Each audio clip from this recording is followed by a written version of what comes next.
Linatoidufestival Grillfest.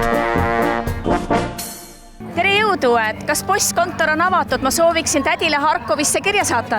Just nimelt, tere, enam kirju ei saadeta, nüüd saadame hoopis ümbrikuses köögi kätte rätiku. Vau, kust sa selle idee peale tulid?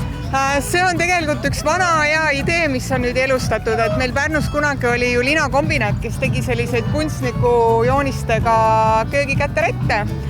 Ja kuna minul on see lapsepõlvest meeles, tegin järgi. Ainult, et täna on nüüd meie kuulus Anna Litvinova, tegi meile joonised ja väga hästi läheb. Ma loodangi, et see läheb väga hästi. Tead, mul tuli ka lapsepõlv meelde kohe, et kananahk on ihule.